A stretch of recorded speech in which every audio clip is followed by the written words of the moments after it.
oldest of 5 kids. I was born and raised in Chicago, Illinois, on the South Side. Growing up in the projects is not really easy. I've seen a lot. I've been through a lot. At the age of 8, I saw my dad get killed. My auntie and her boyfriend had a fight, and my dad was trying to save her, help her out, and in the process, he got stabbed 17 times.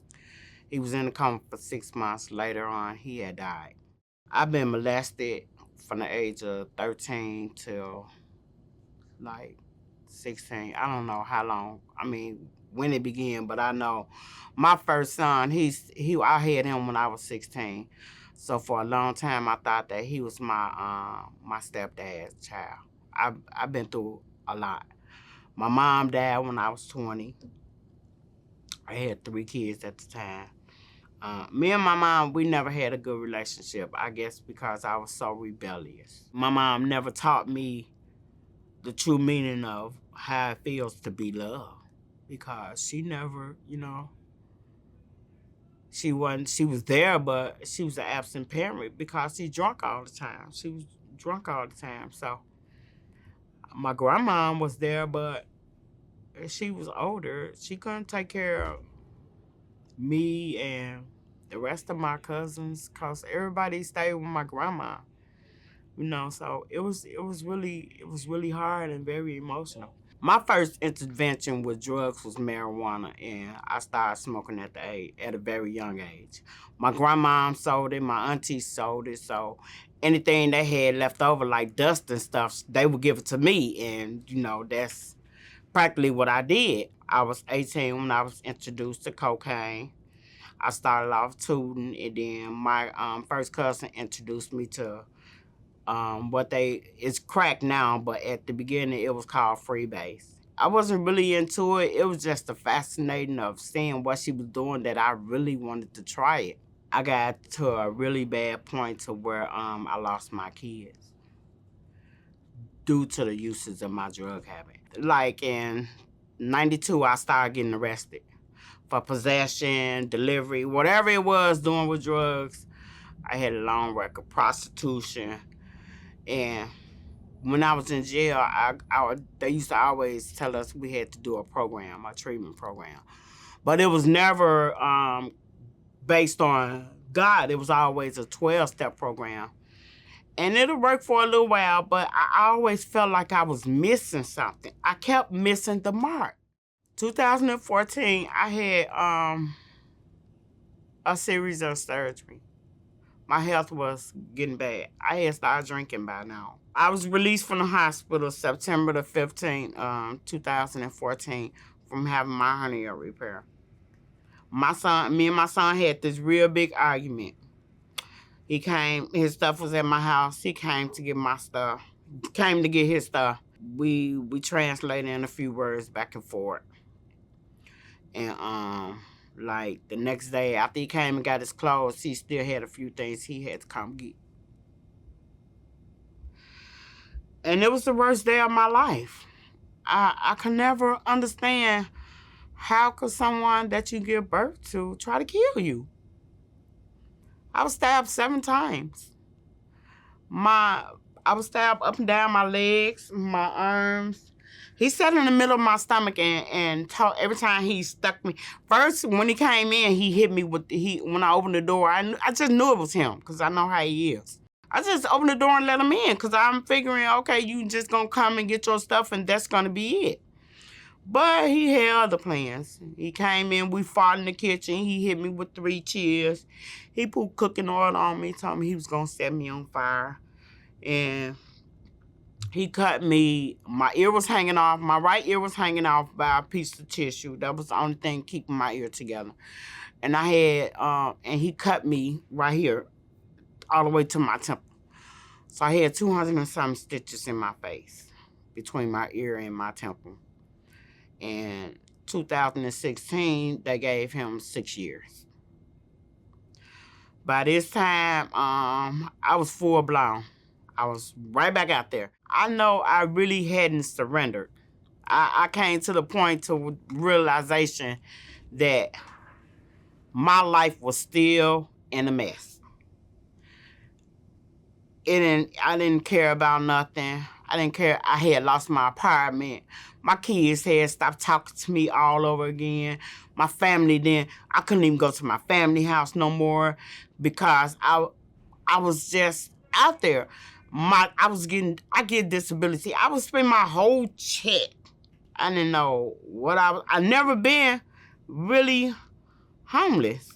I mean, I've been down and out. I've been to where I don't have my own house, but I had somewhere I could stay.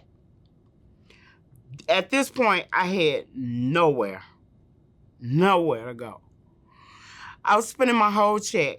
I was giving the dope dealer, my whole check, which is $750.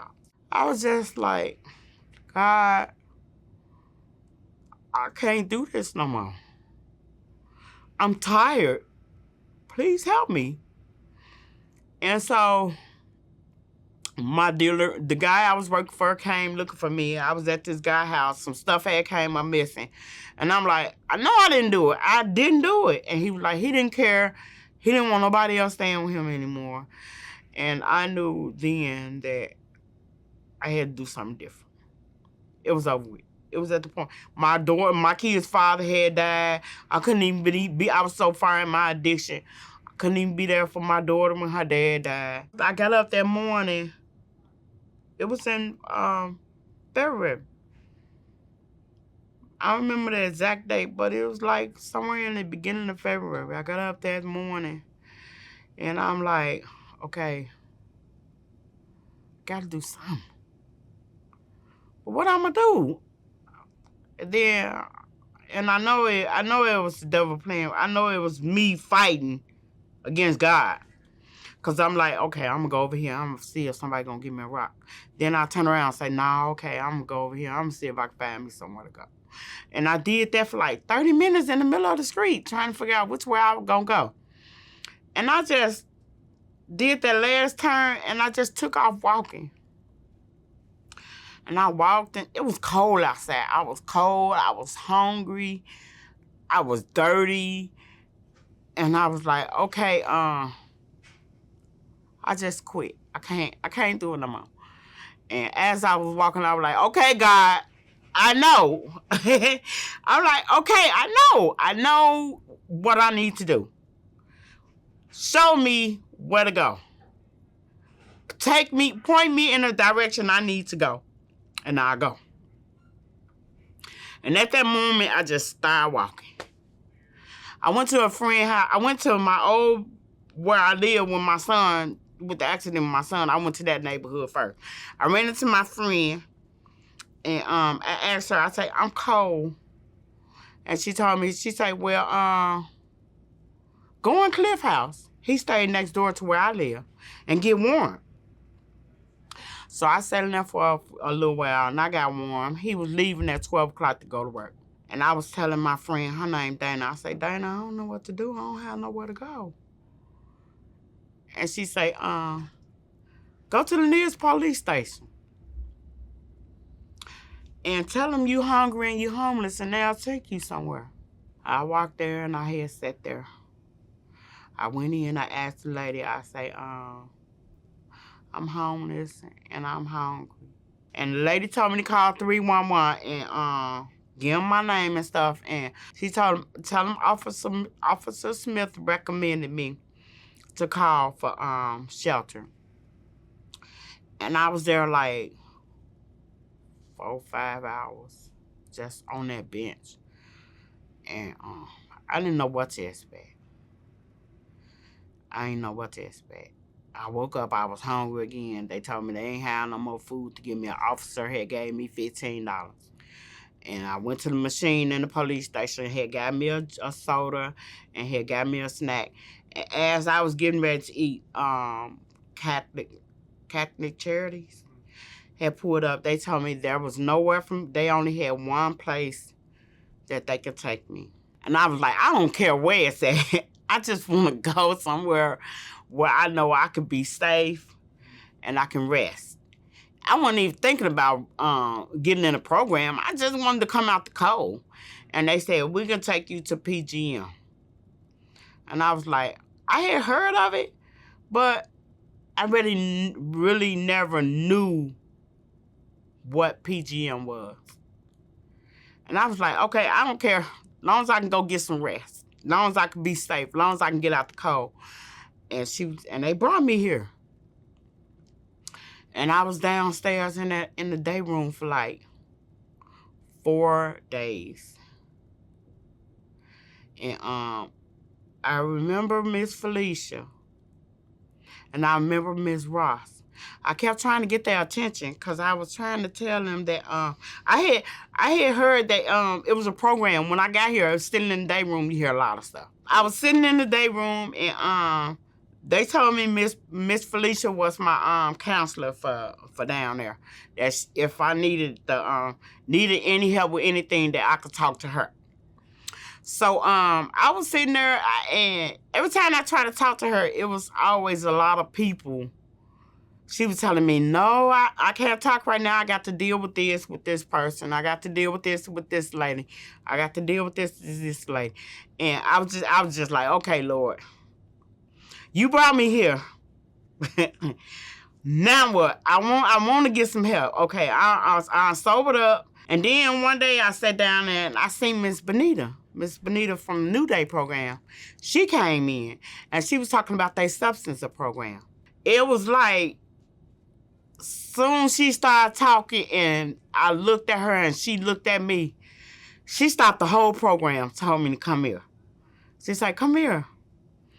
And then that's when Miss Felicia had noticed. She was like, yeah, you need to talk to her, cause I don't know what she wanted, but for the last few days, she been trying to get my attention. When I first got there, the first thing that struck me that I was familiar with was that it was Christian based. It talked about God. It helped me build a relationship with God. And then we was going downstairs. We listened to the praise and testimony. We was going to the group. And I loved it because it was all Christian based. So I was like, okay, this is it. This is where I need to be. I felt at home. And it's so marvelous. I mean, the program is awesome. I would recommend it to anybody.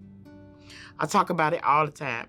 I know that everything that has happened in my life, it was only by the grace of God. I know that I could never been able to do this by myself. I knew God, I just didn't know of God. I just didn't have that zeal for God. Now I have a better relationship with God by being here at PGM. They have taught me how to love myself, how to love others. They taught me how to depend on God, not man. Pastor Phil, he is awesome. PGM period is awesome. I would recommend PGM to anyone that do not know God to come here. Listen to some of the stories. Come to the service, the Saturday night service, praise and worship. It's awesome. It's awesome. I love the way he can take a story and just put it into where even a 3-year-old can understand it. It's awesome. I love it here. This is always my home. This will always be my home. When I got here, it was like the first thing they told me was to start reading my Bible. Starting John, St. John, chapter 1. And it helped. I mean, just reading the Bible, period. But with somebody out there struggling with abuse and addiction, I would tell them, come to PGM. It might not be what you want. It might not be all that you expect it to be, but it's exactly what you need. You can try it on your own. It ain't gonna work. The best remedy for anything is God. His Bible is basic instruction before leaving earth. That's everything. Everything. Am I still A sinner? Yes. Because we born into this world as a sinner. But do I sin? Yes. But not as much. I mean, we all sin. We all have the sinful nature. It say, we are, and there's none righteous, no, not one. So, with that being saying, is you gonna pick up and get it right the first time? No. How many times will you repeat it? I can't tell you that. But I know where you can start. And it's right here at Pacific Garden Mission. It's the best place to start.